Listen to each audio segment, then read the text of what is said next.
প্রিয় ভিউয়ার্স, আশা করছি আপনারা সবাই ভালো আছেন। আজকে আমি আপনাদের সাথে শেয়ার করার জন্য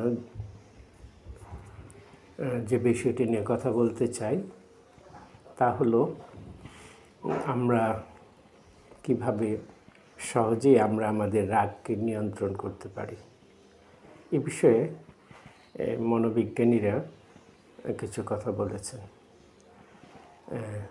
তাদের কথা থেকে কিছু কথা আমি আজকে আপনাদের সাথে শেয়ার করব।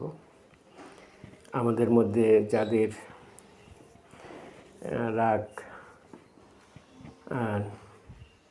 নিয়ন্ত্রণের সমস্যা আছে, বা আমরা যারা বিনা কারণে কিংবা কারণে অতিমাত্রায় রাগান্বিত হয়ে যাই, আমরা যাতে সহজে নিজেদের রাগটা নিয়ন্ত্রণ করতে পারি।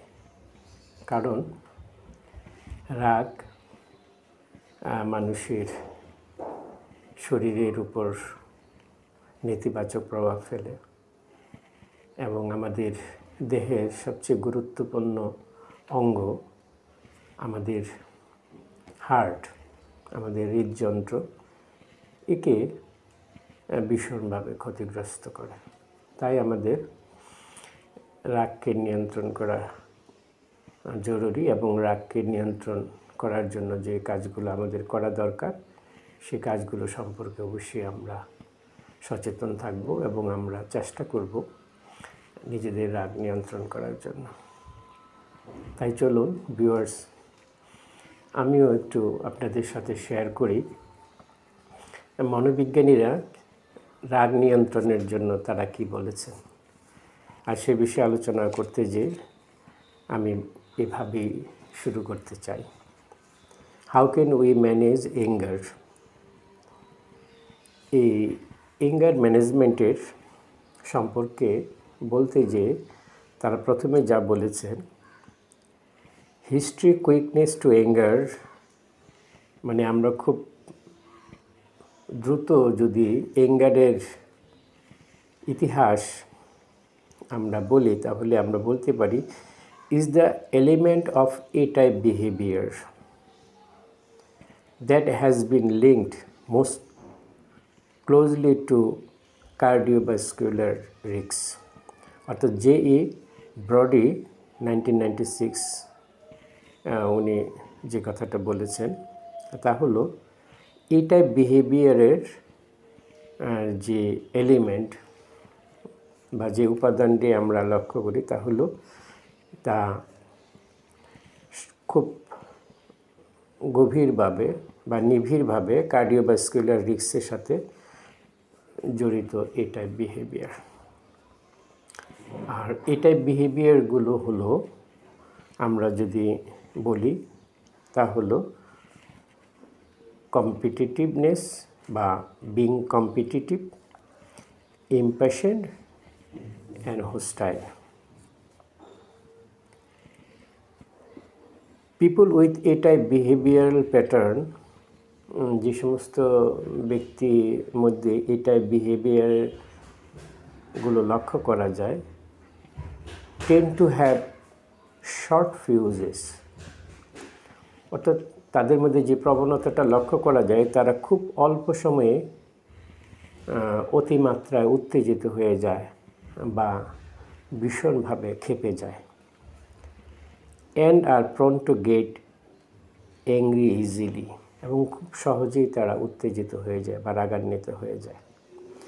এবং শর্ট ফিউজ অর্থাৎ খুব অল্পতেই তারা বিস্ফোরিত হয়ে যায়, এক্সট্রিম পর্যায়ে তারা অ্যাগ্রেসিভ হয়ে পড়ে। এটি তারা বলতে চেয়েছেন যে সমস্ত ব্যক্তিদের মধ্যে এই টাইপ বিহেভিয়ার লক্ষ্য করা যায়। সাম রিসার্চার বিলিভ, কিছু গবেষক তাদের যে বিশ্বাসের কথা বলেছেন তা হলো, হোস্টালিটি is the most harmful feature of the A type behaviour pattern. অর্থাৎ এই যে বৈরিতা, হোস্টালিটি বা শত্রুভাবাপন্নতা আমরা বলি যেটা, এই এই হোস্টালিটি হলো সবচেয়ে harmful feature of A type behaviour pattern. অর্থাৎ এই টাইপ বিহেভিয়ারে যত ধরনের প্যাটার্ন আছে বা ধরন আছে তার মধ্যে হোস্টালিটি হলো সবচেয়ে হার্মফুল। বৈরিতা বা শত্রুতাপূর্ণ আচরণ এটা মানুষকে সবচেয়ে বেশি ক্ষতিগ্রস্ত করে। To reduce anger and হোস্টালিটি, type A experts recommended the following.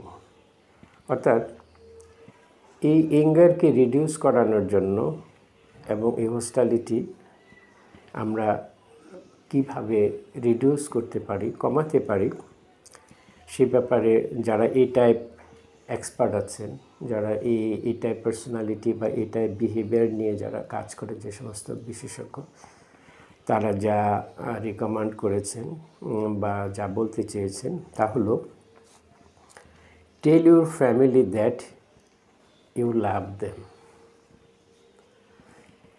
অর্থাৎ আমরা যেন প্রতিদিনই আমাদের পরিবারের মানুষগুলোকে বলি যে আমি তোমাদের ভালোবাসি। Make new friend,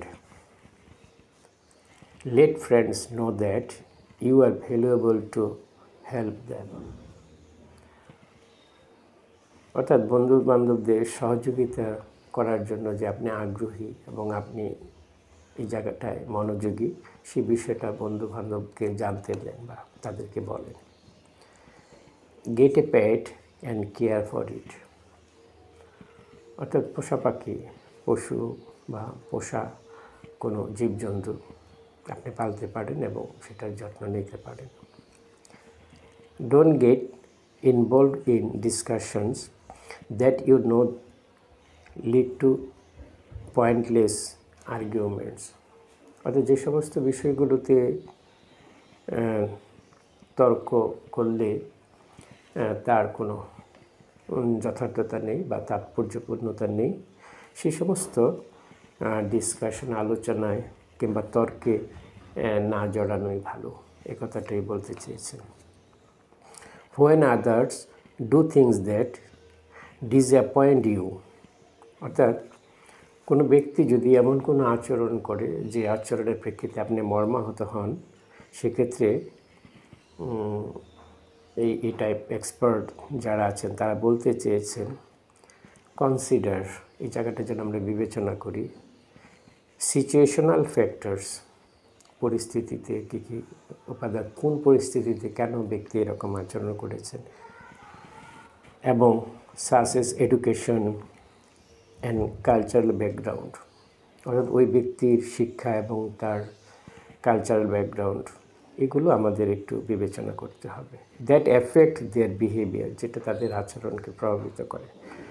don't jump to the conclusion, খুব দ্রুত সিদ্ধান্তে না যাওয়াই ভালো বা দ্রুত সিদ্ধান্তে যেন আমরা না যাই। That they intend to get you upset, যে ওই ব্যক্তি যে আচরণটি করেছে, যে কাজটি করেছে, সেটা আমাকে আপসেট করার জন্য বা আমাকে উত্তেজিত করার জন্য বা বিভ্রান্ত করার জন্য আচরণটি করেছে, এরকম করে যেন আমরা খুব দ্রুত সিদ্ধান্তে না যাই। অর্থাৎ কোনো ব্যক্তি যদি এমন কোনো আচরণ আমাদের সাথে করে যে আচরণটা আমাদেরকে খুব ডিসঅ্যাপয়েন্টেড করে, মর্মাহত করে, সেক্ষেত্রে যেন আমরা এই জায়গাগুলো একটু বিবেচনা করি। ব্যক্তি কেন, কোন পরিস্থিতিতে করেছে এবং কোন ব্যক্তি করেছেন, তার শিক্ষাগত যোগ্যতা, তার কালচারাল ব্যাকগ্রাউন্ড, কোন পরিবেশে বড় হয়েছে এবং উনি কেন এই ধরনের কোন পরিস্থিতিতে আচরণটা করেছেন, এই বিষয়গুলো আমরা বিবেচনা করে যেন আমরা সিদ্ধান্ত নিই। Focus on the beauty and pleasure in things. অর্থাৎ একটু আমরা এদিকে যেন মনোযোগ দিই, যে বিষয়গুলো তার আমাদের সৌন্দর্য কিংবা আমাদের যে সমস্ত বিষয়গুলো আনন্দ দেয়, স্বস্তি দেয়, সেই সমস্ত বিষয়গুলো নিয়ে যেন আমরা একটু সময় কাটাই বা আমরা তাদের দিকে একটু নজর দিই। ডোন্ট কার্স অ্যাজ মাচ, মানে আমরা কথায় কথায় মানুষকে অভিশাপ দিই কিংবা মানুষের প্রতি বিরক্ত প্রকাশ করি কিংবা এই কাজটি আমরা যেন কম করি বা আমরা যেন এই বিষয়টার প্রতি একটু মনোযোগী হই। Express association to people for their support and assistance, অর্থাৎ কোনো ব্যক্তির যদি সহযোগিতা এবং সহায়তা এবং তার কোনো ধরনের সাহায্য আমাদের প্রয়োজন হয়, কিংবা তারা কোনো ব্যক্তি যখন কোনো ধরনের সহযোগিতা আমাদের করে, আমরা যেন সেটা তাদেরকে আমরা একটু অ্যাপ্রিসিয়েশন করি, প্রশংসা করি এবং সেটা যেন আমরা প্রকাশ করি। ওই ব্যক্তি অর্থাৎ যারা আমাদের সহযোগিতা করে, যারা আমাদের সুখে দুঃখে পাশে দাঁড়ায়, আমরা যেন তাদের একটু প্রশংসা করি এবং আমরা তাদেরকে যেন বিষয়গুলো বলি। Play to lose at least occasionally, এটাই আমরা জানি যে এটাই ব্যক্তিত্বের অধিকারী মানুষগুলো সহজে হাঁটতে চায় না। এক্ষেত্রে আমাদের মাঝে মধ্যে আমরা যেন কোনো কিছু হারার যে প্রভাব বা হারা যায় এবং হাঁটতে হয়, সেই বিষয়টা যেন আমরা মাঝে মধ্যে একটু চর্চা করি। অর্থাৎ এমন কোনো কিছু খেলায় আমরা অংশগ্রহণ করি যে খেলায় আমরা হারি কিংবা আমরা হারার অভিজ্ঞতা অর্জন করি। এই বিষয়টাও এখানে মনোবিজ্ঞানীরা বলতে চেয়েছেন। সে গুড মর্নিং চেয়ারফুলি, ঘুম থেকে উঠে বা সকালে বা কারোর সাথে দেখা হলে আমরা বলতে পারি গুড মর্নিং বা কেমন আছেন, বা যাদের সাথে আমাদের দেখা হয় তাদেরকে আমরা যেন একটু চেয়ারফুলি যেন আমরা একটু তাদেরকে হাই হ্যালো করি। এই বিষয়টা তারা বলতে চেয়েছেন। Check out your face in the mirror, মাঝে মধ্যে যেন আমরা আয়নায় আমাদের নিজের চেহারাটা দেখি, মুখটা দেখি ফ্রম টাইম টু টাইম, মাঝে মাঝে। কারণটা হলো look for sign of the anger and aggravation, just দেখার জন্য আমরা রেগে গেলে বা আমাদের উত্তেজিত হলে আমাদের চেহারাটা কেমন দেখা যায়, বা আমরা যখন খুব কোনো কিছুতে অ্যাগ্রেভেট করি বা আমাদের অ্যাগ্রেভেশন অবনতি অবস্থায়, খারাপ অবস্থায় আমাদেরকে দেখতে কেমন দেখা যায়, সেই বিষয়টা যেন মাঝে মধ্যে আমরা একটু নিজেরাই নিজেদের চেহারাটাকে অবলোকন করি। আমরা যেন আয়নার সামনে একটু দাঁড়িয়ে নিজেদেরকে লক্ষ্য করি এবং প্রশ্ন করি, ask yourself if you really need to look like this, আসলে আমি এই অবস্থায়, এই অবনতিশীল অবস্থায় নিজেকে যেরকম দেখা যায়, আসলে কি আমরা এরকম করে নিজেদেরকে দেখতে চাই কি না? এই প্রশ্নটাও যেন আমরা আয়নার সামনে দাঁড়িয়ে নিজেরা নিজেদেরকে করি। Don't sweat the small stuff, let it go, ছোটোখাটো কোনো বিষয় যেন আমরা খুব প্যারেশানের মধ্যে না জড়িয়ে যাই।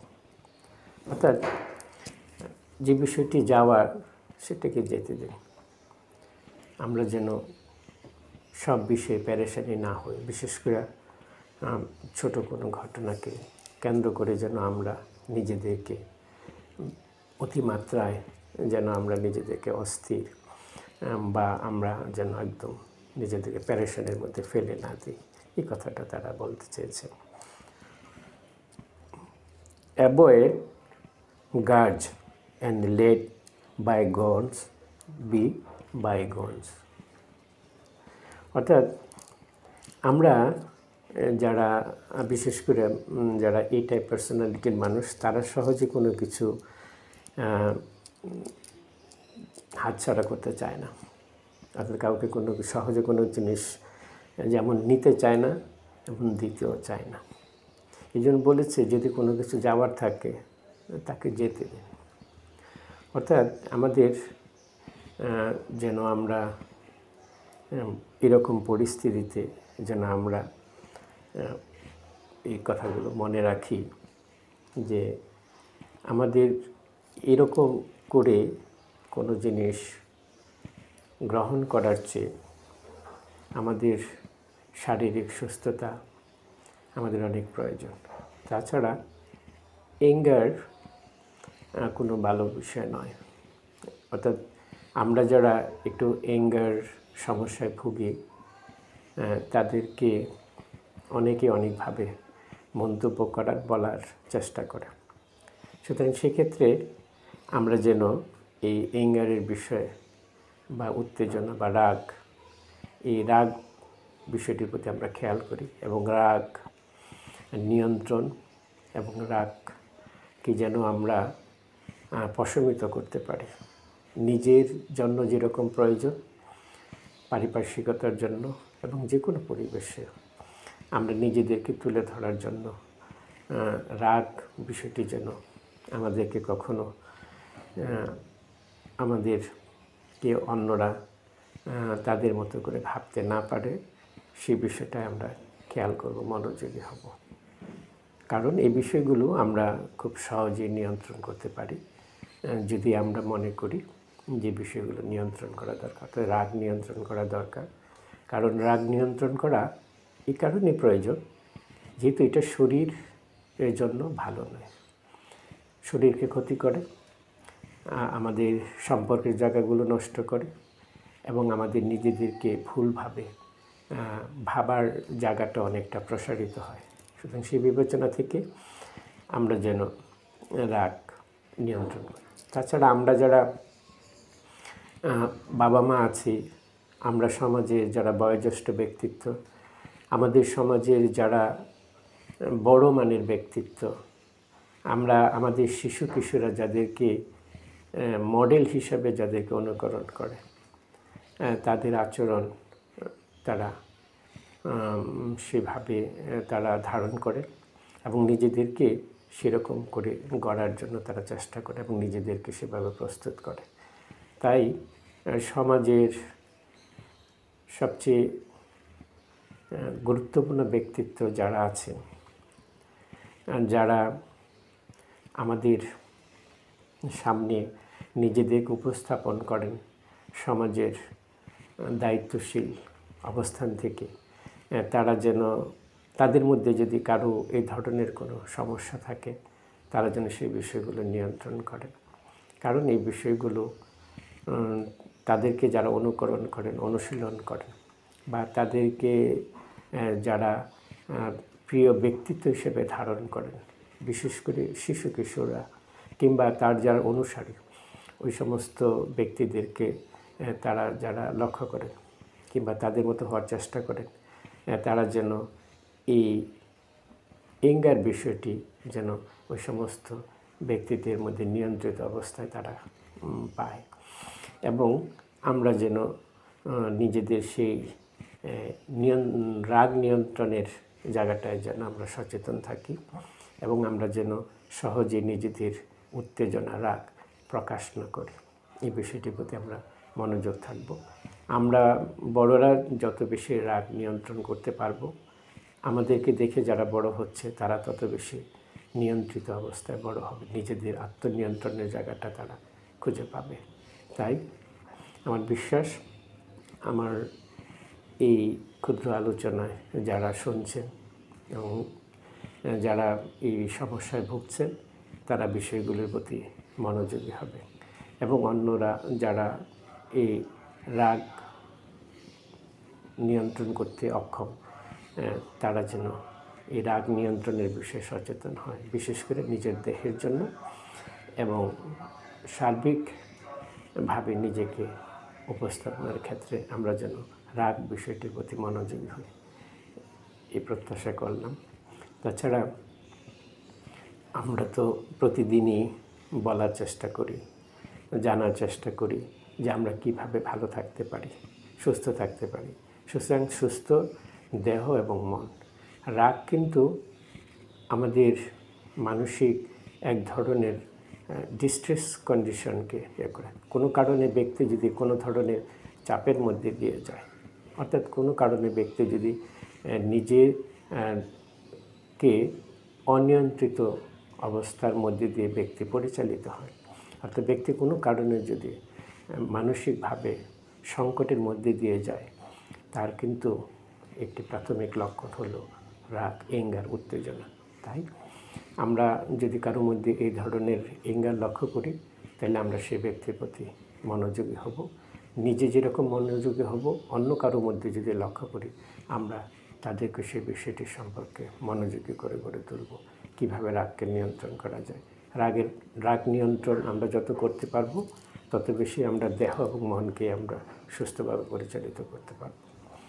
আপনারা ভালো থাকবেন, মনের যত্ন নেবেন।